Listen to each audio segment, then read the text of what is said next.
समझने की कोशिश कीजिएगा। देखिए, बात को समझने की कोशिश कीजिएगा, जो बता रहे हैं उसको क्वेश्चन बनाइएगा, है ना। देखिए, यहाँ पर बात अगर समझते हैं तो कुछ वही प्रोसेस बता रहे हैं फिर से, कि अब की बार जो है आपका, देख लीजिए ध्यान से, एक बहुत हैवियर ब्लॉक है। क्या है? बहुत ज्यादा हैवियर ब्लॉक है। इस बात को समझ लीजिए, ये क्या है आपका? हैवियर ब्लॉक है, यानी M2 है और U2 यानी 0 यानी रेस्ट में है। M1 जो है ये है इस तरह से, और U स्पीड से जा रहा है, कोलिजन हो गया, और E का वैल्यू 1 है। E का वैल्यू क्या है? 1 है। तो आफ्टर कोलिजन आपको ये बताना है कि V1 क्या होगा और V2 क्या होगा। देख लीजिए ध्यान से, आफ्टर कोलिजन आपको ये बताना है कि V1 क्या होगा और V2। जल्दी से निकाल के बताइए हमको। फार्मूला पर पीछे थोड़ा प्रैक्टिस होना चाहिए ना। चलिए, तो सबसे पहले V1 क्या आया वो बताइए। एक मिनट, आपका इसमें एक कंडीशन और लगाइए, उसके बाद आंसर बताइएगा। एक कंडीशन छूटा हुआ है और हम वैसे बोले थे, शायद लिखे नहीं है। M2 जो है यहाँ पर बहुत हैवियर है M1 से। अब कंडीशन बनाइए तो, M2 जो है बहुत हैवियर है M1 से, इस कंडीशन का बताइएगा।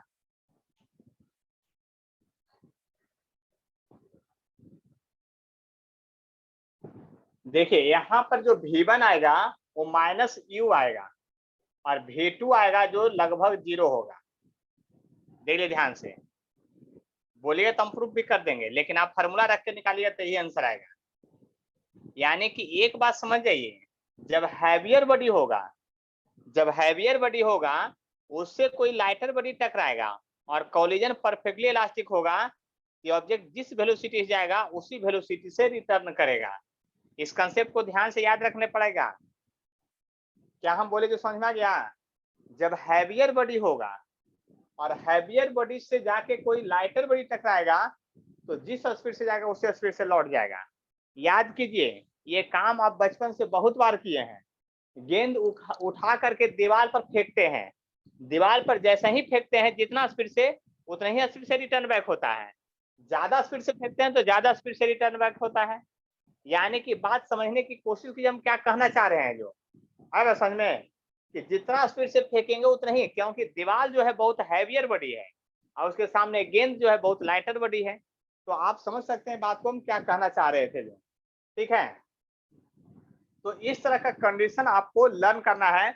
दोनों फार्मूला को ध्यान में थोड़ा रखना है, क्योंकि उस फार्मूला से बहुत सारा क्वेश्चन डायरेक्ट आपको सोल्व हो जाएगा। ठीक है, इसके बाद इसमें कोई थ्योरी नहीं है। हाँ बोलिए। सर ऐसे अगर condition M2 much greater than M1 नहीं लगाते हैं तो V1 आता है U into M1 minus M2 by M1 plus M2। तो सर अगर हम M2 मच ग्रेटर देन लेते हैं तो फिर हम U कैसे इससे निकाल सकते हैं? क्यों नहीं मतलब निकाल? U जो आंसर भी निकाले हैं, यू का भी, निकाले हाँ हैं। सॉरी सर, V1 कैसे U आया? अब देख लीजिए, कैलकुलेशन कीजिए। बात बताइए ध्यान से, हाथी में से चींटी के मांस को हटाइए तो क्या बचेगा? अप्रॉक्स एक हाथी नहीं, निगेटिव में हाथी बचेगा। आप यही तो गलती किए हैं, इसीलिए आपका यू आया होगा, हमको -U आया है। हमारा भी यही आ रहा था। एक ग्राम में 10 किलो घटाइए तो -10 किलो लिखिएगा कि 10 किलो लिखिएगा, ये बताइए। M1 से M2 से कोलिजन करेगा तब न सर होगा। M1 बहुत छोटा है तब वो होगा। M1 जो है, जो चल रहा है वो अब बहुत हल्का है, यानी M1 बहुत छोटा है। मतलब M1 यदि 1 ग्राम है तो M2 जो है आपका 10 किलो है। तो 1 ग्राम में 10 किलो घटाइए तो आपको क्या आएगा? -10 किलो आएगा, 10 किलो नहीं आएगा। इसीलिए आपका पॉजिटिव आंसर आ रहा होगा और हमको निगेटिव में आंसर आता है। चलिए, बाकी आपको काम करना है। अब देखिए, प्रॉब्लम सोल्विंग टेक्निक समझना है। प्रॉब्लम को कैसे सोल्व करेंगे वो बात को समझना है, बस इसको समझ लीजिए। और टाइप बताते चलेंगे, हर एक पर एग्जांपल देखते चलेंगे, अपने आप सब कंसेप्ट क्लियर हो जाएगा। उसके बाद तो फिर दे दनादन बनेगा ही क्वेश्चन, टेंशन नहीं लीजिए, है ना। तो प्रॉब्लम सोल्विंग टेक्निक है ना, कैसे प्रॉब्लम सोल्व होता है उसको देखिए। एक बात और महामंत्र है, उसको याद कर लीजिए। कॉलिजन का कोई भी क्वेश्चन हो, सबसे पहले कंजर्वेशन ऑफ मोमेंटम लगेगा। याद हो गया?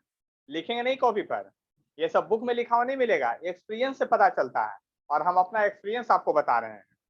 कॉलिजन का कोई भी क्वेश्चन होगा, दो बॉडी आके टकराया, इधर गया, विस्फोट हुआ, कोई भी क्वेश्चन होगा तो सबसे पहले कंजर्वेशन ऑफ लीनियर मोमेंटम ही लगेगा। और कंजर्वेशन ऑफ लीनियर मोमेंटम लगाने से आपके बुक का, आपके सिलेबस का जितना क्वेश्चन है लगभग उसमें से 70% क्वेश्चन एक ही स्टेप में बनेगा, क्योंकि आपके सिलेबस में आसान चीज पढ़ना है। बात समझ लीजिए, चाहे जेई मेन का हो, चाहे एडवांस का हो, नीट का हो, पीएमटी हो, एससी वर्मा हो, एम करीम हो, कोई भी बुक हो, आपका 70% क्वेश्चन लगभग पहला ही स्टेप में बनेगा, यानी हर बार कंजर्वेशन ऑफ मोमेंटम से बनेगा। इस बात को याद करिए। नहीं समझ में आए, कंजर्वेशन ऑफ मोमेंटम लगा दीजिए। उसके बाद अगर नहीं लगेगा तो आपको आएगा कोएफिशिएंट ऑफ रेस्टिट्यूशन वाला, यानी न्यूटन एक्सपेरिमेंटल लॉ लगेगा। उस दोनों से क्वेश्चन अगर नहीं सोल्व होगा तो 100 में एक आध को क्वेश्चन मिलेगा जिसमें कोएफिशिएंट ऑफ रेस्टिट्यूशन वाला लगेगा, न्यूटन एक्सपेरिमेंटल लॉ, और उसके बाद फिर कंजर्वेशन ऑफ एनर्जी लगेगा। ठीक है, तो क्वेश्चन का सीरीज जो है बहुत पक्का है, बहुत सिंपल है, आप समझेंगे तो निश्चित बन जाएगा हर हाल में। चलिए अब आगे बढ़ते हैं। देखिए प्रॉब्लम टेक्निक में पहला टाइप प्रॉब्लम टाइप फर्स्ट में चलते हैं, यानी पहला प्रॉब्लम क्या होता है प्रॉब्लम टाइप फर्स्ट में। तो प्रॉब्लम टाइप फर्स्ट में देखिए, ध्यान से समझ लीजिए बात को अच्छी तरह से, है ना।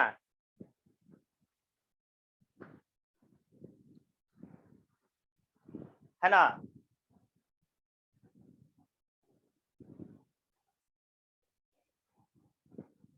प्रॉब्लम सॉल्विंग टेक्निक में पहला देखिए, पहला टेक्निक क्या है वो समझिए। एक्सप्लोजन होगा, मतलब पहला टाइप में एक्सप्लोजन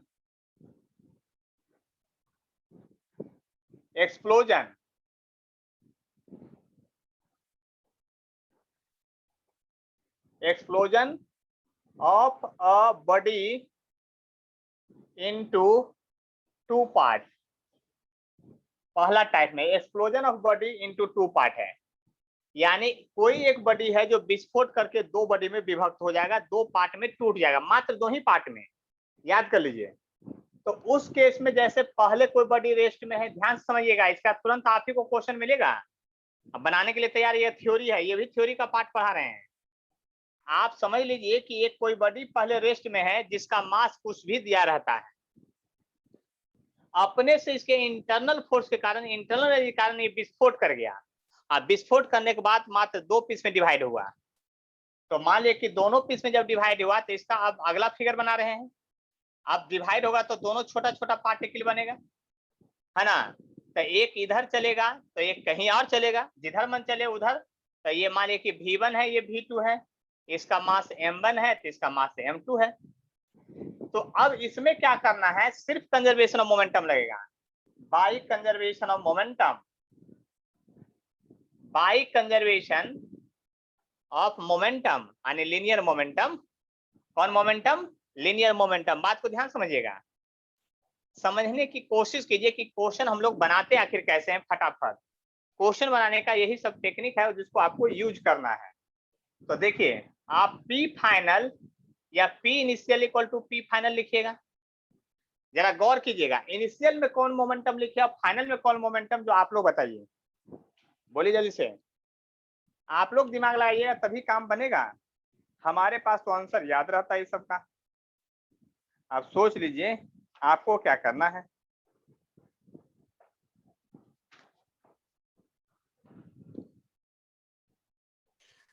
सर इनिशियल में तो रेस्ट में है ना। इनिशियल में क्या करें, चलिए मैं बताता हूँ, उसका आप लोग क्वेश्चन बनाइएगा तो समझ में आ जाएगा। देखिए, इनिशियल में मोमेंटम 0 है, क्योंकि ये बड़ा बॉडी जो था वो पहले रेस्ट में था। तो इनिशियल में सिर्फ ये था, तो इनिशियल में मोमेंटम 0 हो गया, यानी क्योंकि m गुने 0 हो गया, वेलोसिटी नहीं है। फाइनल में अब दोनों बॉडी मूव कर रहा है, ये भी मूव कर रहा है, ये भी मूव कर रहा है। तो एक m1 v1 होगा मोमेंटम, मास गुने वेलोसिटी, और दूसरा होगा m2 v2 होगा। लेकिन जरा गौर कीजिए अब यहाँ से -m1v1 इक्वल टू होगा m2v2 अब, क्योंकि 0 के पहले इसको ले आए।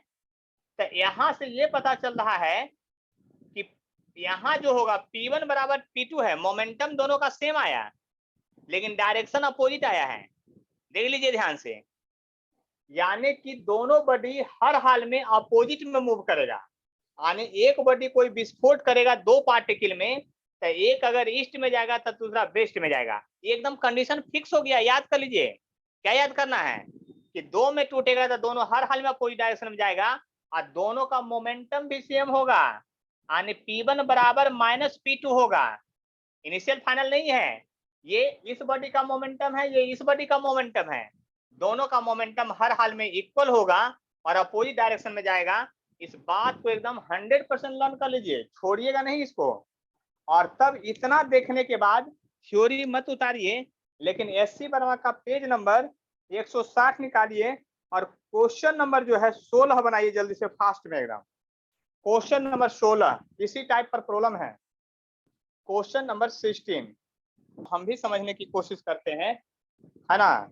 और क्वेश्चन में सीधा का सीधा कहता है एक यूरेनियम है जिस इनिशियली में रेस्ट है, उस एक अल्फा पार्टिकल उससे टूट गया। तो देखिए ध्यान से समझिएगा, अभी जो कॉन्सेप्ट बताए हैं, और यह क्वेश्चन नीट जेई में सब जगह आया हुआ क्वेश्चन है, इसलिए इसको VVI लिख भी लीजिएगा। ये SC वर्मा का 16 नंबर प्रॉब्लम है ना, कोलिजन का। यूरेनियम 230 यानी कि एक पार्टिकल है यूरेनियम 238। आप लोग बताइए, केमिस्ट्री थोड़ा पढ़े हैं ना, ऊपर जो लिखा रहता है मास नंबर होता है। ये पूरा बॉडी जो है एक जमीन पर रखा हुआ था, इससे एगो अल्फा बाहर निकल गया, इससे अल्फा पार्टिकल क्या निकल गया बाहर। बात समझ लीजिए। माधुरी आप बताइए, अल्फा पार्टिकल का नाम सुने हैं कभी? Yes sir. बोलिए अल्फा पार्टिकल क्या होता है, उसका मास नंबर ऑफ चार्ज क्या होता है? मास 1.6 into 10 के पावर -24। चार्ज चार्ज कोई प्लस जानते 2। हैं वो बताइए, एक हाथ उठाए हुए जल्दी से बोलिए। Kritika sir high helium double क्या? हीलियम 2+। हीलियम 2+। तो मास नंबर बोलिए। 4। सर 4 क्या? into 10 चलिए 1.6 तो into 10 मास का होगा जो -24। आपका 4 होगा, यानी इसका मास नंबर 4 होता है, एटॉमिक नंबर 2 होता है। तो देखिए ध्यान से, पहले by conservation of linear momentum लिखाएगा, by conservation of linear momentum लिखाएगा। क्या लिखाएगा आपका? लीनियर मोमेंटम लिखाएगा, by conservation of linear momentum. तो by conservation of linear momentum जब लिखिएगा तो याद कीजिए क्या लिखिएगा by conservation of linear momentum में, P initial equal to P final लिखिएगा। इनिशियल में 238 मास जो था वो पहले रेस्ट में था, क्योंकि वो टूटा नहीं था। टूटने के पहले देखिए मोमेंटम कंजर्व क्या बोले थे, याद कीजिए स्टेटमेंट, कोलिजन के पहले, कोलिजन के बाद, यानी विस्फोट के पहले और विस्फोट के बाद का मोमेंटम सेम होता है। तो टूटने के पहले पार्टिकल 238 का था मास, उसका वेलोसिटी 0 था। ये हुआ टूटने के पहले का मोमेंटम। टूटा तो दो गो में बना, एक हीलियम बना, तो हीलियम का मास है जो 4 है और वेलोसिटी 1.4 × 10⁷ दिया है। देख लीजिए ध्यान से, देख लीजिए आपका वही दिया होगा डाटा। इतना बात समझ में आ गया, आने की इतना डाटा आपका दिया हुआ है, इस बात को समझ लीजिए। अब उसके बाद क्वेश्चन में कहता है कि आपका, अब इसके बाद बताइए ध्यान से, जो बचा उसका मास कितना होगा। था 238 मास का था, ये था, उसमें 4 निकल गया तो बचा कितना 234 वाला। तो 234 गुने वेलोसिटी उसका पता नहीं है, उसका वेलोसिटी पता नहीं है। तो आप बताइए तो 0 है, तो V1 बराबर क्या होगा, ये आके इधर -4 × 1.4 × 10⁷ डिवाइड बाई 234 मीटर पर सेकेंड, गुना भाग कीजिएगा तो आंसर आ जाएगा। यानी कि सोचिए मोमेंटम का कंजर्वेशन कैसे लगाते हैं, इस पर विचार कीजिए, तब जाके क्वेश्चन बनेगा। बस सोच लीजिए इतना अच्छा से। अब नेक्स्ट प्रॉब्लम बना के देखिए, इसको उतारने की जरूरत नहीं है, अगला प्रॉब्लम बना के जल्दी से भेजिए। आंसर प्लस में दिया है सर, क्या चीज? आंसर प्लस में दिया है, आंसर प्लस में दिया है। मैग्नीट्यूड प्लस लिखता है, में आप लोग दिमाग लगाइए ना। एक पार्टिकल उधर जाएगा तो इधर जाएगा, डायरेक्शन आपको माइनस नहीं आएगा। प्लस में क्यों, माइनस में क्यों देगा आंसर? वो मैग्नीट्यूड लिखता है, क्योंकि क्वेश्चन पूछ रहा है प्लस में स्पीड दिया आपका है। कितना है। स्पीड नेगेटिव नहीं होता है, स्पीड पूछ रहा है, स्पीड ऑलवेज पॉजिटिव होता है और हम वेक्टर के टर्म में बनाते हैं। मोमेंटम एक वेक्टर क्वांटिटी होता है, मास गुने वेलोसिटी वेक्टर के टर्म में बनाते हैं। क्वेश्चन में पूछ रहा है स्पीड, तो माइनस काहे को लिखेगा वो? आया बस समझ में? Yes sir. डायरेक्शन बता रहा है कि एक अगर ईस्ट में जाएगा तो दूसरा वेस्ट में जाएगा, एक अगर पॉजिटिव एक्स में जाएगा तो दूसरा नेगेटिव एक्स में जाएगा। ये माइनस साइन डायरेक्शन बतला रहा है। मोमेंटम एक वेक्टर है, ये वेलोसिटी हम निकाले हैं, लेकिन स्पीड पूछ रहा है, मैग्नीट्यूड उसका पूछ रहा है, इसलिए माइनस साइन को हटा करके आंसर लिखेगा बार बार, और नहीं तो फिर आई जे में लिखेगा तब माइनस साइन लिखेगा। चलिए 17 नंबर क्वेश्चन बनाइए जल्दी से, फास्ट में एकदम, बहुत दौड़ते हैं डेली, है ना, दौड़ने से बचिए। देखिए क्वेश्चन जो है आपका वो समझ लीजिए फिर से। कहता है देखिए पृथ्वी है, आपका पृथ्वी, ठीक है देख लिए हैं, पृथ्वी जो है स्पेस में आपका ऐसे खड़ा है, यूनिवर्स में कहीं अर्थ है जो ऐसे खड़ा है, हवा में लटका हुआ है, और इस पृथ्वी पर आप खड़े हैं ऐसे, देख लिए ध्यान से, और आप पहले रेस्ट में हैं और पृथ्वी भी रेस्ट में है। ऐसा सिचुएशन ऑफ क्वेश्चन करा है। मैंने स्टार्ट रनिंग, स्टार्ट मतलब पहले से दोनों रेस्ट में हैं, तो what speed does the earth recoil, recoil मतलब होता है वही पीछे की ओर भागना है। रिक्वायल स्पीड का मतलब होता है कोई चीज आगे भागेगा, उसके इफेक्ट में पीछे अगर कोई भागता है उसको रिक्वायल स्पीड कहते हैं, याद रह जाएगा ना। अब पहले देखिए P initial equal to P final लिखिएगा, तो इनिशियल में मास ऑफ अर्थ है, कैपिटल एम से मास ऑफ अर्थ को दिखाते हैं और स्मॉल एम से मास ऑफ मैन को दिखाते हैं, तो ये भी जीरो है और ये भी जीरो है, पहले दोनों रेस्ट में है, अर्थ भी और आदमी भी, इनिशियल मोमेंटम जीरो हुआ। अब ये जब दौड़ने लगा तो mass of man into velocity of man plus mass of earth into velocity of earth. अब देखिए गौर से, तो वेलोसिटी ऑफ अर्थ जो होगा minus mass of man into velocity by mass of earth होगा, यानी 50 गुने आपका दिया हुआ कितना से 1.8 बाई मास ऑफ अर्थ है जो 6 गुने 10⁻24 दिया हुआ है केजी में। आपका आंसर यही आएगा, इस बात को समझ लीजिए। 6×18.3 बचेगा, यानी 15 गुने 10⁻⁻24 मीटर पर सेकेंड अर्थ का वेलोसिटी आएगा। माइनस साइन में है, वो सिर्फ ये बता रहा है कि आदमी इधर दौड़ेगा तो आप इधर चलेंगे। अब देखिए दो क्वेश्चन, ये अलग टाइप था, दो क्वेश्चन से क्या क्या समझे वो समझिए। अब ध्यान से अपने दिमाग पर थोड़ा प्रेशर बनाइए और प्रेशर बनाने के लिए सोचिए। हाँ बोलिए। सर अर्थ तो हमेशा मोशन में न रहता है, फिर रेस्ट में कैसे आ जाएगा? क्वेश्चन के अनुसार, आपको अपने से नहीं मानना है, क्वेश्चन में नहीं दिया है मोशन, क्वेश्चन में नहीं लिखा है कि अर्थ का वेलोसिटी पहले से है 20 मीटर पर सेकेंड या 2000 मीटर पर सेकेंड, ऐसा कुछ नहीं लिखा है। इसीलिए देखिए फिजिक्स में आधा चीज डायरेक्टली आपको बना सकते हैं, क्या चीज डायरेक्टली बना सकते हैं, m1v1 इक्वल टू m2v2 करके डायरेक्ट। हाँ m1 v1 वही तो लिखे, m2 v2 लिखे हैं, यस, दोनों का मास नहीं, दोनों का मास देखिए यहाँ लिखे हुए हैं, ये m1 u1 m2 u2 m1 v1 m2 v2, direct final करके नहीं बना सकते हैं सर? नहीं m आपका एक आध क्वेश्चन आंसर आ जाएगा फिर m2 गड़बड़ा जाएगा, वो कभी आंसर आएगा कभी गलत हो जाएगा। आप प्रोसेस से बनाइए, स्कूल एग्जाम में तो नंबर काट लेगा ना वैसे में, वो हमको भी पता, डायरेक्ट हम भी निकाल देंगे, लेकिन वैसे हम नहीं बनाएंगे। बात समझ में आया क्या करना है? दूसरी बात दिमाग लगाइएगा, अब ये क्वेश्चन का टाइप कहाँ कहाँ जाएगा, देखिए ध्यान से सुनिएगा। आपको लग रहा है कि हम दो क्वेश्चन बताए हैं, हमको लग रहा है कि हम बहुत सारा बता दिए हैं। देखिए जब आप देखिए बचपन में ये घटना जो आपके साथ बहुत बार हो चुका है, ये वाला घटना। कहिए कैसे सर? आप कुर्सी पर खड़े थे छोटे में, कुर्सी पर से कूद गए, अपने भी गिरे और कुर्सी भी फेंका गया। क्यों? कुर्सी पर से आप कूदे इधर और कुर्सी फेंकाया पीछे, क्योंकि आप इधर कूदे तो अपने बॉडी को मोमेंटम आप दिए और उसके विरुद्ध में दूसरा मोमेंटम इस पर लग गया, इसलिए बार बार माइनस साइन आता है। आप बेंच पर खड़े हो जाइए, कौन? डेस्क वाले बेंच पर क्लासरूम में, और दौड़िए जरा उस पर चढ़ के, देखिएगा क्या होगा। आप आगे फेंकाएगा बेंच, सारा पीछे फेंकाएगा। क्यों? मोमेंटम कंजर्व होता है।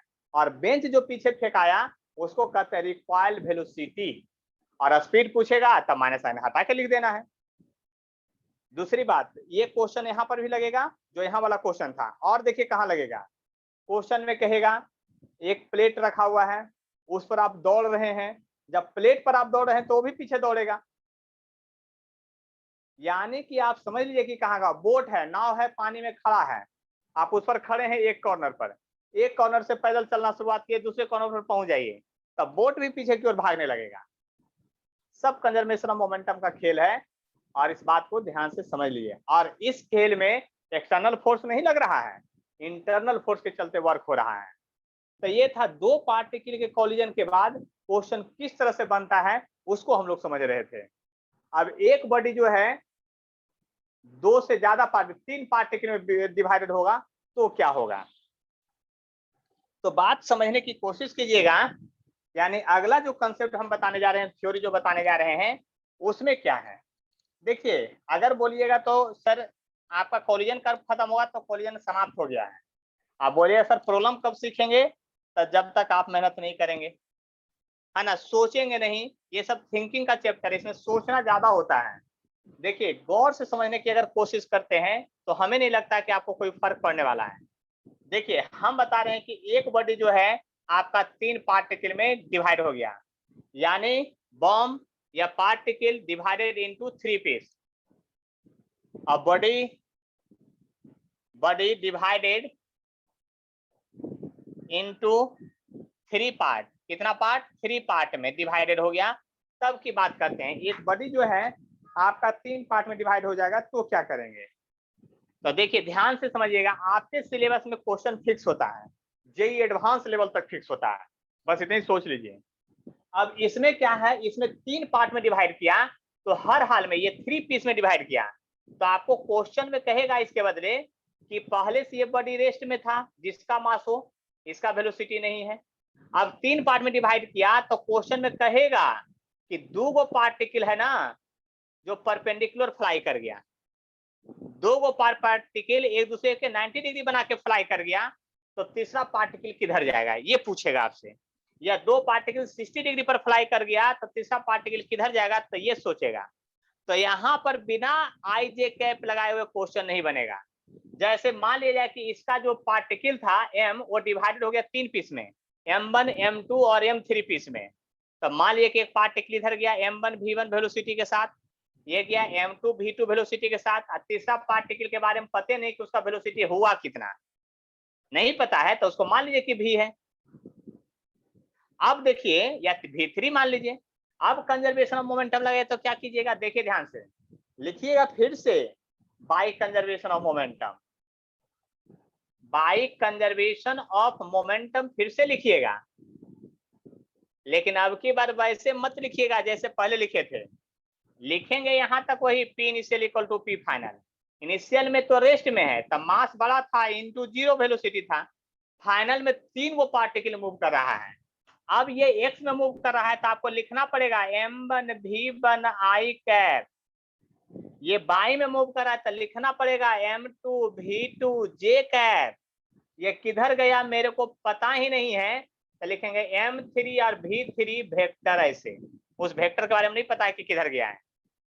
आए समझ में कैसे क्वेश्चन बनता है, जो सारा क्वेश्चन वेक्टर फॉर्म में ही बनता है, लेकिन दो पार्टिकल में हम वेक्टर इसलिए लगाते हैं क्योंकि पहले पता चल जाएगा वो आई में जाएगा तो वो माइनस आई में जाएगा, माइनस साइन पहले बता दे रहा है। लेकिन इसमें तो वेक्टर के बिना क्वेश्चन नहीं बनेगा। अब सोच लिए इस तरह से कंजर्वेशन लगाइएगा तो इन सभी में से सारा डाटा दिया रहेगा, कोई एक अननोन रहेगा, तब आपसे क्वेश्चन बन जाएगा। इसमें किन्हीं को कोई कष्ट है, कोई प्रॉब्लम है तो हमको बतलाइए। बोलिए जल्दी से।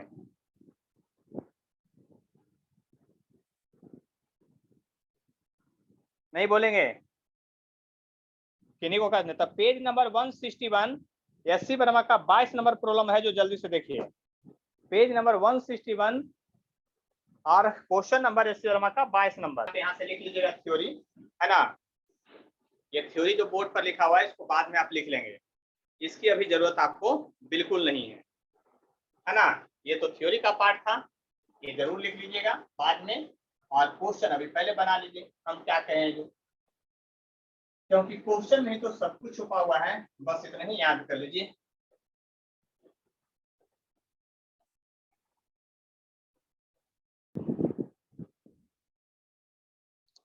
देखिए हम ये क्वेश्चन बता देते हैं, अगला क्वेश्चन आपकी बारी रहेगी, सेम टाइप ऑफ क्वेश्चन देंगे। देखिए block at rest explode into 3 equal part. देखिए क्वेश्चन में क्या कहा, 3 equal part, 2 part start moving along x and by axis with equal velocity. इतना आने एक कोई मास था, पता नहीं कितना मास था, मान लेते हैं कैपिटल एम का मास था। इससे 2 पार्टिकल निकला, एक पार्टिकल जो है आपका इधर की ओर मूव किया एम मास का, स्मॉल एम का, दूसरा पार्टिकल जो है इधर मूव किया एम स्मॉल मास का, और दोनों इक्वल वेलोसिटी से 10 मीटर पर सेकंड से मूव किया, ऐसा क्वेश्चन में कर रहा है। तो कहता तीसरा इक्वल पार्टिकल किधर गया ये बताइए। तो फिर से वही लिखिए, by conservation of linear momentum, by conservation of linear momentum लिखिए, एकदम सीधा सीधा लिखिए, लीनियर मोमेंटम एकदम बारीकी से लिखिए, कोई कष्ट नहीं होगा। तीसरा पार्टिकल किधर पते नहीं है, तो P initial equal to P final तो लिखेंगे हर हाल में आप लोग। इनिशियल में पहले पार्टिकल रेस्ट में था जो पूरा मास था, बाद में वो गया एक्स में तो 10 m i कैप हो गया, एक गया बाई में तो 10 m j कैप हो गया, और तीसरा कहाँ गया ये मेरे को पता ही नहीं था, तो उसका वेलोसिटी भी मान लिए हैं। अब देखिए इसको उठा के इधर लाइए, पहले तो m सब जगह से कॉमन आके कैंसिल हो जाएगा, इसको उठा के इधर लाइएगा तो माइनस v कैप हो जाएगा, इक्वल टू हो जाएगा 10i प्लस 10j हो जाएगा। देख लीजिए ध्यान से, 10i प्लस 10j हो जाएगा। तो इसका मैग्नीट्यूड निकालिएगा, तो यहाँ जब मोड लगाइएगा, बस इतना ही बात याद कीजिए। देखिए यहाँ पर जब ध्यान से आप देखेंगे तो क्या हो रहा है, यहाँ पर ये देखिएगा, अगर मोड लगा रहे हैं माइनस साइन के साथ तो मैग्नीट्यूड हो गया। और इसका मैग्नीट्यूड कैसे निकालते हैं आपको पता है ना कि कैसे निकालते हैं, 10 का स्क्वायर प्लस 10 का स्क्वायर। वेक्टर याद है कि भूल गए पूरा? अगर भूल गए तो आपका मालिक कोई और नहीं है, बस समझ लिए वो आप हैं, 10√2 हो जाएगा। लेकिन डायरेक्शन के साथ अगर निकला है तो लिखिएगा कि v जो आया वेलोसिटी वो 10√2, यानी कि समझिए 10√2 मतलब 14.14 मीटर पर सेकेंड होगा रफ्तार इसका थर्ड पार्टिकल का। लेकिन डायरेक्शन किधर होगा, तो अगर एक्स बाई के साथ लिखिए तो देखिए क्या है, डायरेक्शन की बात कीजिए, आई और जे है ना, आई जे का डायरेक्शन इधर होगा और उसके पहले माइनस लग गया है, मतलब डायरेक्शन इधर होगा। देख लीजिए ध्यान से, आई जे प्लस में था ये, तो आई जे वेक्टर का सम इधर होता है, उसके पहले माइनस लग गया तो डायरेक्शन एक बार रिवर्स कर गया, यानी एक्स एक्सिस से इधर से दिया एंगल तो 135 डिग्री आएगा। देख लीजिए एक्स एक्सिस के साथ 135 डिग्री का एंगल बना के रखा है। आंसर अब बहुत तरह से लिखेगा, इधर से लिखेगा तो ऐसे करके लिखेगा, तो 180 प्लस 45 सोच लीजिए, है ना। कहता है इतना स्पीड और making angle 135 degree with x axis, है ना, making angle 135 degree with x axis. ऐसे भी आंसर लिख सकता है, आंसर बहुत तरह से लिख सकता है, बस सोच लीजिए आपको आखिर करना क्या है आपको। तो इसमें अगर किन्हीं को कोई कष्ट है तो हमको बोलिए समझने में, तो हम बतलाते हैं फिर से, और नहीं तो फिर अगला क्वेश्चन की बारी है।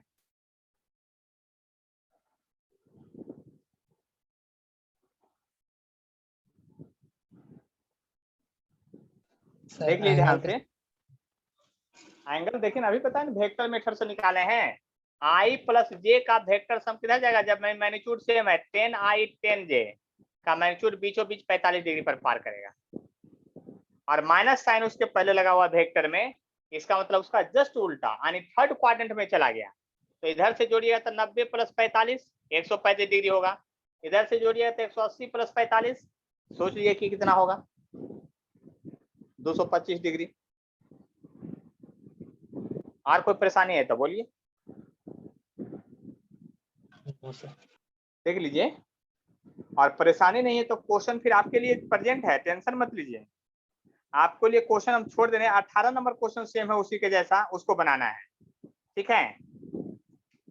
अब अगला टाइप है 20 नंबर क्वेश्चन के लिए हम बता रहे हैं, अगला टाइप है ना, reflection of ball from wall.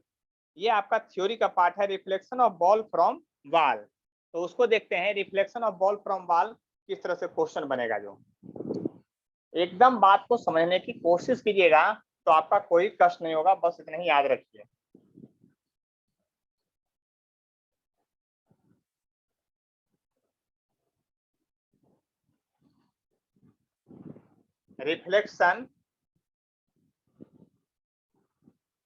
Reflection of ball from ball, reflection of ball from ball.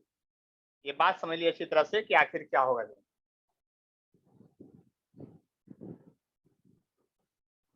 Reflection of ball from wall, तो reflection of ball from wall, इसको देखिए, कंसेप्ट को पकड़िएगा। आपका क्वेश्चन कहीं से भी आ सकता है, बस इतनी सोच लीजिए। ये आपका दीवाल है, ये क्या है, आपका दीवाल है, ये आपका दीवाल है। इस पर एक गेंद गिरा इधर से, गेंद गिरा इधर से, जिसका मास m था और वेलोसिटी v था, इधर से आ गया। अब ये नॉर्मल के साथ एंगल मान लिया कि थीटा बना के गिरा,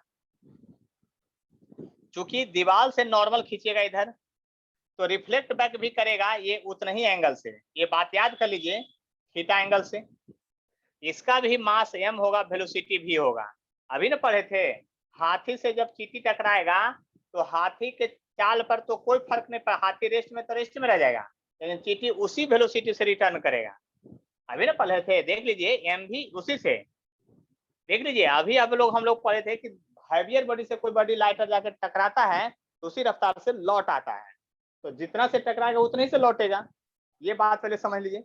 कहीं सर आप लोग क्या क्या मान रहे हैं पता नहीं चलेगा, तो बिल्कुल पता नहीं चलेगा आप लोग को, क्योंकि यहाँ पर हम बार बार कर रहे हैं, जब कोई कंडीशन नहीं दिया रहे तो 100% परफेक्टली इलास्टिक कंडीशन का होता है क्वेश्चन। जब तक क्वेश्चन में कोएफिशिएंट ऑफ रेस्टिट्यूशन लिख न दे कि ई का वैल्यू 1 है कि 0.5 है कि क्या है, तब तक आपको हर हाल में आपको आइडियल कंडीशन ई का वैल्यू 1 लेके बनाया जाता है। बस इस बात को याद रखिएगा हमेशा। यानी यहाँ दीवार से टकराते समय ई का वैल्यू 1 है, तब जितना स्पीड से आया उतनी ही स्पीड से फेंकाया। अगर ई का वैल्यू कम रहेगा तो स्पीड घट जाएगा थोड़ा सा, और जितना कम रहेगा उतना कम। हाथ दीवार से कॉस्को गेंद को मारिए तो देखिए तेजी से रिफ्लेक्ट बैक करेगा। दीवार पर क्या किए, गद्दा लगा दीजिए, तब मारिए तो देखिए कम स्पीड से रिफ्लेक्ट बैक करेगा। कहने का मतलब आपका रिफ्लेक्शन जो होगा बैक में, वह किस किस कंडीशन पर डिपेंड करता था, कुछ नहीं दिया है तो वही होगा। अब देखिए ये वेक्टर क्वांटिटी है, ये बात आपको पता था पहले से। ये क्या है, आपका वेक्टर क्वांटिटी है। कौन, मोमेंटम एक वेक्टर क्वांटिटी है, ये बात आपको पहले से पता है। तो देखिए हम लोग चेंज इन मोमेंटम निकालना चाहते हैं यहाँ पर, कि चेंज इन मोमेंटम आखिर क्या होगा उसको निकालना चाहते हैं। तो चेंज इन लीनियर मोमेंटम निकालना चाहते हैं, change in linear momentum, linear momentum, change in linear momentum निकालना चाहते हैं, यानी डेल पी वेक्टर के फॉर्म में निकालना चाहते हैं चेंज इन मोमेंटम। क्योंकि पी फाइनल मोमेंटम अब माइनस पी इनिशियल मोमेंटम लिखेंगे। चेंज का मतलब तो ये होता है फाइनल में से इनिशियल को घटा दीजिए। दीवार जो है पहले भी रेस्ट में है, बाद में भी रेस्ट में है, इसलिए दीवार का कोई मोमेंटम नहीं होगा। लेकिन जरा गौर कीजिए, फाइनल में ये है, यानी पी फाइनल ये आपका है, इस बात को याद कीजिए, और पी इनिशियल आपका ये है, इस बात को ध्यान दीजिए। लेकिन मोमेंटम एक वेक्टर है, अगर आप यहाँ से स्टडी करें तो इसका डायरेक्शन ऑफ वेक्टर इधर है, यानी है इधर से गेंद आ रहा है, लेकिन मोमेंटम का डायरेक्शन इधर है। और जिन पर टेल बनाते हैं, यानी पी इनिशियल आपका इधर है, एक्चुअल में ये इधर है पी इनिशियल। इस बात को ध्यान से समझने की कोशिश कीजिए। और अगर ये थीटा है तो ये भी थीटा होगा, इस बात को भी अच्छे से समझने की कोशिश कीजिए। अब हम आपको बताते हैं कि यहाँ पर खेल कितना जबरदस्त है। अगर ये मोमेंटम बॉल इधर से आ रहा है लेकिन मोमेंटम का डायरेक्शन इधर है, क्योंकि डायरेक्शन इधर है तो इसका एक कंपोनेंट इधर जाएगा, यानी पी इनिशियल कॉस थीटा इधर जाएगा, इसका एक कंपोनेंट इधर जाएगा, पी इनिशियल साइन थीटा जाएगा, हम लिख दिए हैं। और पी फाइनल का एक कंपोनेंट इधर जाएगा, पी फाइनल आपका कॉस थीटा जाएगा, क्योंकि एंगल उधर सट गया है। इसका एक कंपोनेंट इधर जाएगा जो कि पी फाइनल साइन थीटा होगा। इस बात को समझ लीजिए पहले, यहां तक समझ में आया कि नहीं, तोड़ जोड़ जो किए कि नहीं, क्योंकि इसके बाद सिर्फ लिखना बाकी रह गया है, समझाने का काम तोड़ जोड़ वाला हो गया है। देख लीजिए, गौर से समझ लीजिए, कोई डाउट है, कोई प्रश्न है तो एकदम बेहिचक बोलिए, हम बताने के लिए तैयार हैं, एकदम 100% तैयार हैं। आपको क्या लगता है, बोलिए जल्दी से।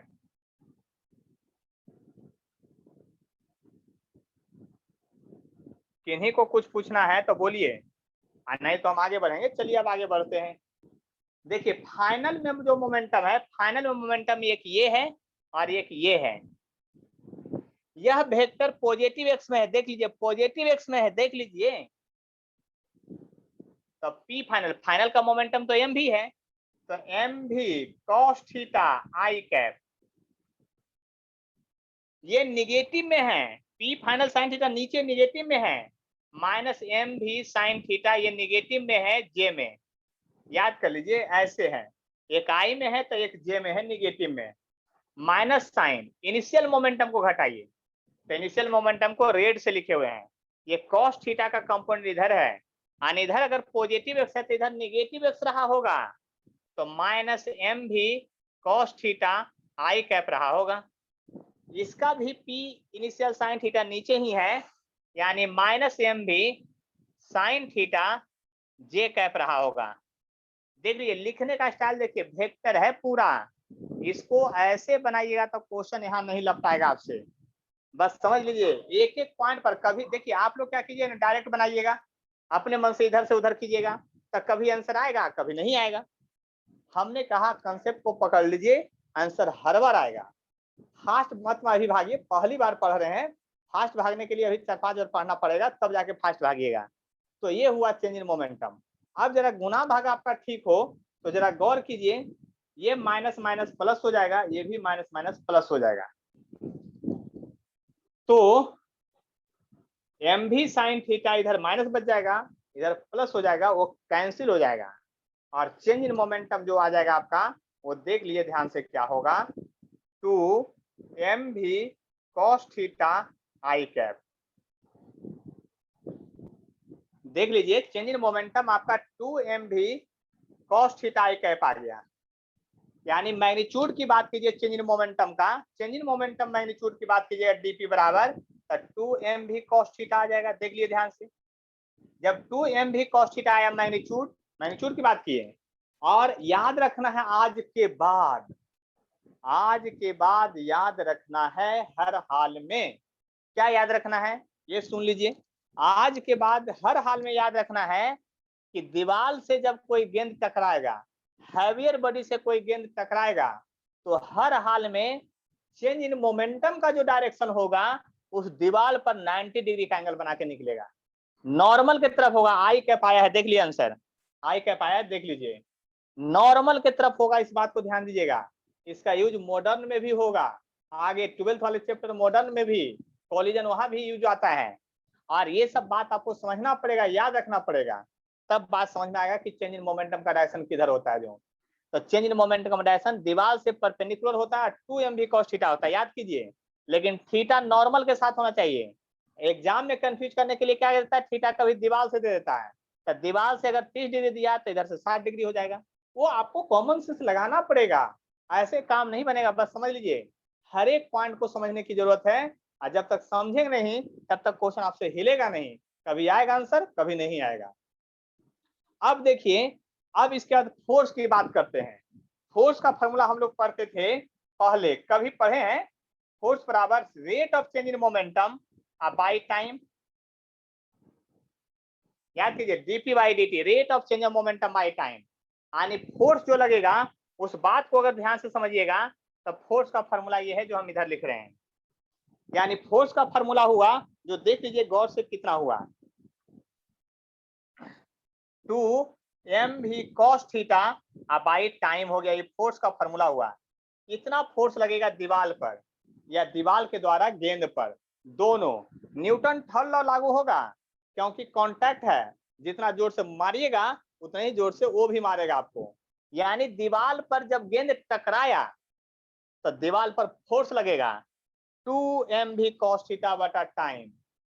दीवार अगर सॉफ्ट है तो उस पर गेंद ज्यादा देर तक टकराएगा तो फोर्स कम लगेगा।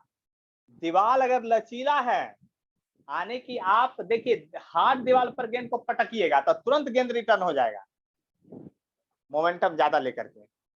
लेकिन दीवार के बदले वो पर्दा लगा दीजिए, अब पर्दा पर गेंद मारिए, टाइट करके पर्दा बांधिए, तब देखिएगा कि गेंद धीरे से रिफ्लेक्ट होके आएगा, क्योंकि वो शॉक को एब्जॉर्ब कर लिया, फोर्स को एब्जॉर्ब कर लिया। अब अपने लाइफ को समझिए कि कैसे है। फोर्स जो होगा टाइम के इनवर्स, जितना देर तक दीवार पर टकरा के रहेगा उतना कम फोर्स लगेगा दीवार पर, और गेंद भी उतना ही कम फोर्स से रिटर्न बैक होगा। जितना हार्ड दीवार लगेगा, कम से कम टाइम हो, जितना कम टाइम के लिए टकराएगा उतना ज्यादा फोर्स लगेगा। इस बात को समझ लीजिए, जितना कम टाइम के लिए टकराएगा उतना ज्यादा फोर्स लगेगा, इस बात को समझ लीजिए। और इसका अनुभव तो सब लोग किए हैं, आप किए हैं, हम किए हैं, आप और सब लोग किए हैं। इस फोर्स का अनुभव जो है, ये चेंज इन मोमेंटम का अनुभव जो है, आप बिल्कुल किए हुए हैं, भले आप ध्यान नहीं दिए थे। याद कीजिए बचपन का हुआ खेल पिट्टो, खूब खेले होंगे पिट्टो। नहीं, प्लास्टिक के गेंद वो ले लेते थे और एक दूसरे को मारते थे पकड़ पकड़ के। याद कीजिए, कभी सीधा सीधा अगर आके बैठ गया होगा शरीर पर तो मजा आ जाता था कस के। तो जो चालाक लोग होता था, जानते क्या करता था, अगर गेंद नजदीक आप मारने लगते थे तो खड़ी हो जाता था, और गेंद आप फेंकते थे तो उसको कैच करने की कोशिश करता था। क्यों? और कैच करते समय वो खींचता था हाथ को, क्योंकि गेंद के साथ साथ वो ज्यादा देर तक कांटेक्ट में रख सके हाथ को। ज्यादा देर तक हाथ को कांटेक्ट में रखेगा, फोर्स आपका कम लगेगा। याद कीजिए, एक बात तो ये हो गया। दूसरा, अगर गेंद उधर से आ रहा है और सीधा आकर के आपको बैठ जाए शरीर पर तो चोट खट से लगता था, और उधर से गेंद आ रहा है छू के निकल जाए, मतलब हम इधर से खड़े हैं, उधर से गेंद आके सीधा एकदम मोबाइल की तरफ से मेरे पास आके टकरा जाए तो चोट बहुत जोर से लगेगा। हम ऐसे खड़े हैं, गेंद इधर से साइड से आके तिरछा टकराते हुए निकल जाए, मतलब छू के निकल जाए, तब फोर्स नहीं लगता था। तो याद कीजिए, यहाँ एंगल पर डिपेंड है सब। अगर गेंद नॉर्मली इंसिडेंट होगा तो दीवार पर सबसे ज्यादा चोट लगेगा, धम से आवाज करेगा, और जितना एंगल पर इधर से नॉर्मल से इतना एंगल पर आएगा उतना कम फोर्स लगेगा, है ना। तो रूम में बगल वाले रूम को किसी को परेशान करना हो, समझ रहे ना मेरी बात को, समझ लीजिए, तो वो हार्ड कचकाड़ा का गेंद ले आइए, भारी वाला प्लास्टिक वाला, है ना। और रात को क्या कीजिए ना, टक टक टक टक खेलने लगिए दीवार पर पटक करके, देखिए उधर वाले का जीना हराम हो जाएगा। अब फिजिक्स पढ़ते हैं तो थोड़ा यूज भी कीजिएगा, ध्यान से समझ लीजिए कैसे कैसे चोट लगता है जो, क्योंकि क्वेश्चन जब तक समझेंगे नहीं तब तक बनेगा नहीं, और ये फॉर्मूला याद हो गया जाना चाहिए। अब बताइए, कोई कष्ट है तो, नहीं तो हम क्वेश्चन देंगे। वही 20 नंबर 80 वर्मा, वही 20 नंबर 80 वर्मा बनाना है आपको, जल्दी से बना के भेजिएगा। उसमें 2 प्रॉब्लम है, जरा गौर से समझने की कोशिश। देखिए क्वेश्चन में क्या था 20 नंबर में, a ball of mass 50 moving at a speed of 2 meter per second strike a plane surface at an angle of incidence 45 degree. The ball is reflected by the plane at an equal angle of reflection with same speed. Velocity नहीं दिया, same speed दिया, याद कीजिएगा। The magnitude of change in momentum of the ball, magnitude of change in momentum करा निकालने के लिए कि क्या होगा ये बताइए। magnitude of change in momentum, देखिए अंडरलाइन कीजिए इसको। ऐसा खतरनाक लैंग्वेज जो है ना, नीट में पूछा है सब क्वेश्चन ये, और अलग अलग बार पूछेगा लैंग्वेज। 2 क्वेश्चन है, ए पार्ट में कहता है, ए पार्ट में देखिए कैसे अंडरलाइन करना वो समझिए। लिखिएगा मैग्नीट्यूड ऑफ, यहां तक अलग से अंडरलाइन कीजिएगा, उसके बाद अंडरलाइन कीजिएगा उसी में change in momentum of ball.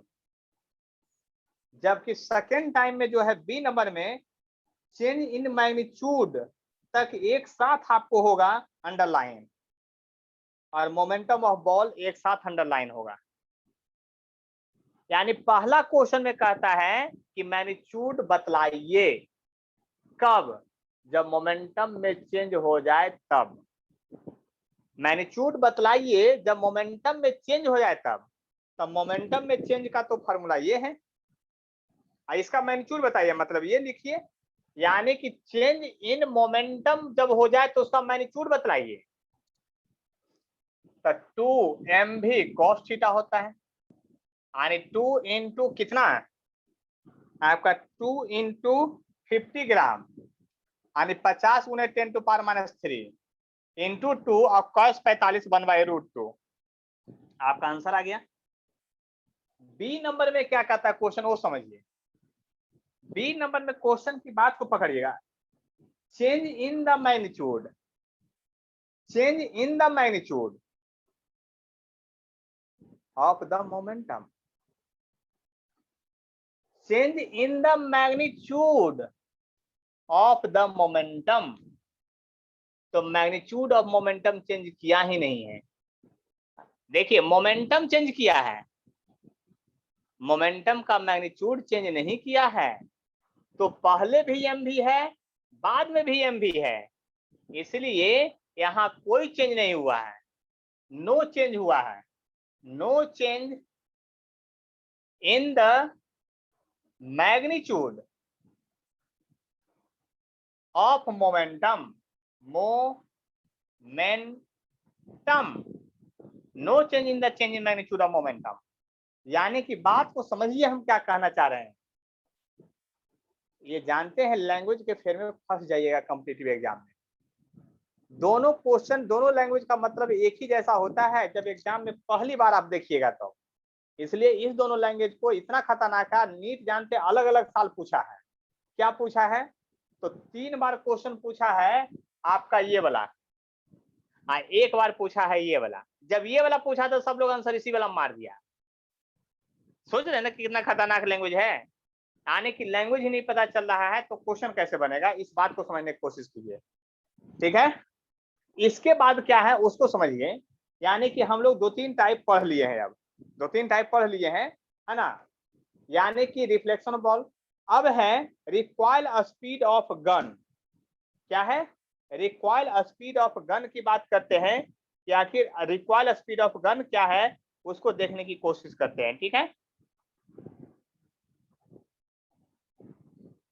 चलिए तो आगे बढ़ते हैं और लिखने की कोशिश करते हैं यहाँ पर, है ना। उसके पहले थोड़ा सा मीटिंग एंड हो जाएगा तो वहीं पर छोड़ देंगे, याद कर लीजिए, आगे नहीं पढ़ाएंगे। देखिए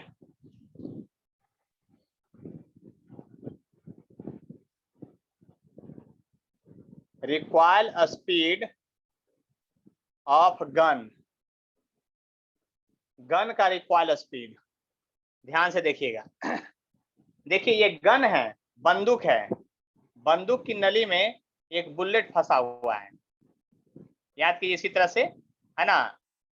ये बुलेट है और ये गन है आपका जिसके अंदर ट्रिगर होता है ना। ये ऐसा होता है, ये बुलेट है, ये क्या है? बुलेट। और ये क्या है? आपका गन है। देखिए सिस्टम में अगर देखिए तो गन और बुलेट पहले रेस्ट में है, यानी P by conservation of linear momentum, by conservation of linear momentum, linear momentum by conservation of linear momentum. ध्यान से याद रखिएगा हम क्या कहना चाह रहे हैं। By conservation of linear momentum, linear momentum के कंजर्वेशन से क्या होगा? P initial equal to P final. Initial में देखिए मास ऑफ बुलेट गुने 0, मास ऑफ गन इंटू 0। मतलब पहले गन भी रेस्ट में है, बुलेट भी रेस्ट में, अभी फायर नहीं हुआ है, इसलिए दोनों का वेलोसिटी 0। बाद में ट्रिगर दबा, फायर हुआ, तब बुलेट भागा, तब mass of bullet into velocity of bullet, आप plus mass of gun into velocity of gun. देख लीजिए ध्यान से, और ये हो गया 0। तो देखिए ध्यान से समझिएगा मेरी बात को। मास of gun into velocity of gun बराबर होगा मास of bullet into velocity of bullet. यानी कि मोमेंटम ऑफ गन जो है मोमेंटम ऑफ बुलेट के बराबर होगा। इस बात को पहले प्रूफ कर दिए हैं। देखिए ध्यान सुनिएगा, हम ये नहीं बोले हैं कि जितना तेजी से बुलेट भागेगा उतने ही तेजी से गन भी पीछे भागेगा, हम ये नहीं बोले हैं। हम ये बोले हैं दोनों का मोमेंटम सेम होगा। तो मास बुलेट का कम होता है इसलिए इसका वेलोसिटी ज्यादा हो जाएगा, मास गन का ज्यादा होता है इसका इसलिए वेलोसिटी कम हो जाएगा। और रिक्वायर्ड स्पीड ऑफ जो गन होगा वो क्या हो जाएगा, vg बराबर होगा आपका minus mb by mg into vb। और ये जो हो गया required speed of gun, minus sign आया है यानी पीछे की ओर जाएगा, ये है रिक्वायर्ड स्पीड ऑफ गन है। यही क्या है आपका रिक्वायर्ड स्पीड ऑफ गन है। गन का ये रिक्वायर्ड स्पीड है, इस बात को समझ में आ गया होगा आपको, अच्छी तरह समझ जाइए। अब गन को होल्ड करके, गन को यानी बुलेट को छोड़ने के लिए गन को होल्ड करना पड़ेगा। होल्ड करने के लिए कितना फोर्स लगाना पड़ेगा, है ना, फोर्स अप्लाइड बाय एक मतलब मैन या जो भी है external agent to hold gun. यानी कि आप लिखेंगे यहां पर force required to hold gun. Gun को होल्ड करने के लिए फोर्स कितना रिक्वायर्ड होगा, तब फोर्स का फॉर्मूला होता है dp by time, change momentum by time.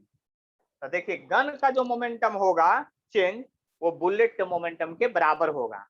देख लिए ध्यान से, तो गन पर जो आपका लगेगा मोमेंटम बुलेट के बराबर होगा, यानी मास of bullet into velocity of bullet बटा टाइम। ये होगा गन के रोकने का क्या आपका, और इसमें होगा देखिए इस तरह से, है ना। अगर इसी फार्मूला को लिखते हैं, n एक टर्म है जिसका मतलब है नंबर ऑफ बुलेट फायर पर सेकेंड, पर सेकेंड कितना बुलेट फायर कर रहे हैं इसकी बात करते हैं। तो F बराबर होगा n mb vb, ये फार्मूला हो जाएगा। क्यों, अगर नंबर ऑफ बुलेट फायर पर सेकेंड, जैसे 10 बुलेट एक सेकंड में फायर किए तो एक सेकंड यहाँ लीजिएगा, यहाँ 10 बुलेट लीजिएगा, तो फोर्स का फार्मूला ये हो जाएगा।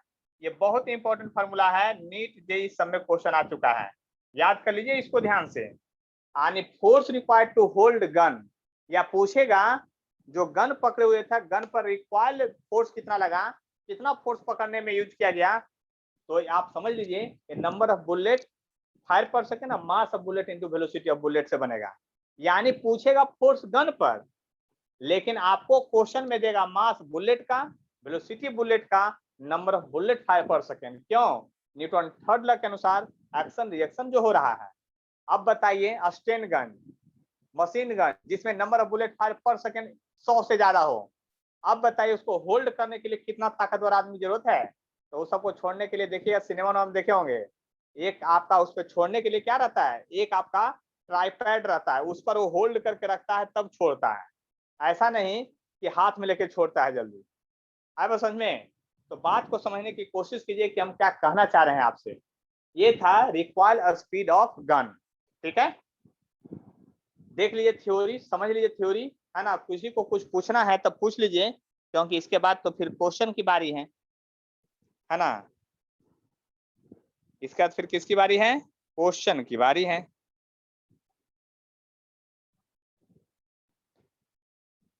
चलिए मैं मिटाता हूं, एक क्वेश्चन कम से कम तो बना ही लेते हैं बुलेट का भी, है ना, तभी मजा आएगा। बुलेट छोड़ने का मजा कब आएगा, जब तक क्वेश्चन नहीं बनाइएगा, है ना।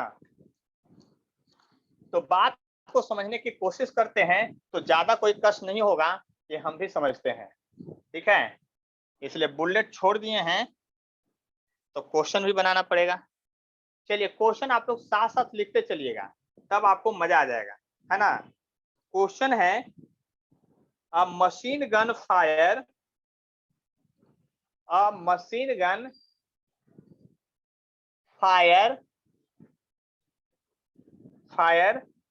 20 bullet per second, 20 bullet per second, 20 bullet per second।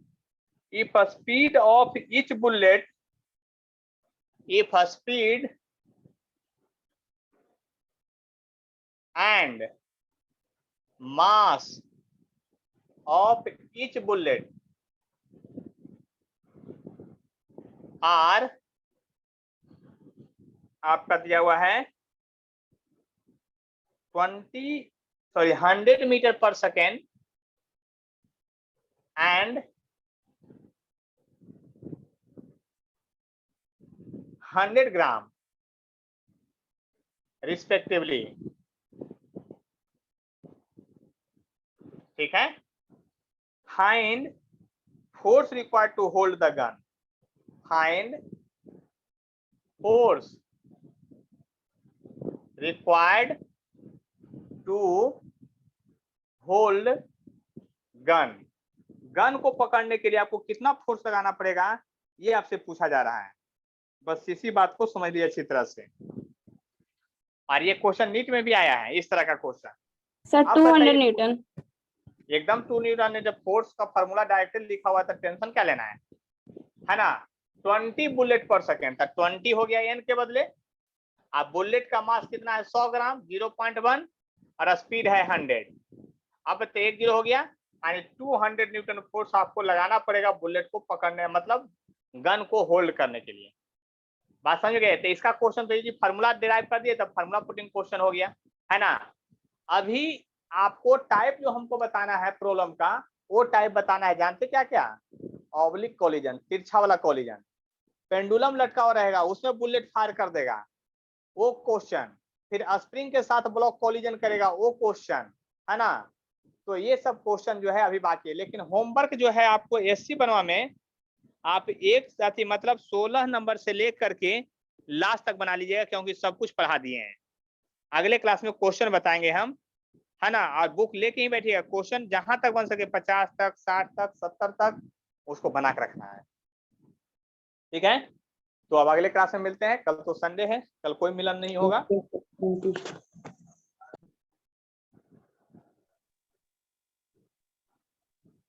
किन्हीं को कुछ पूछना है बोलिए जल्दी से।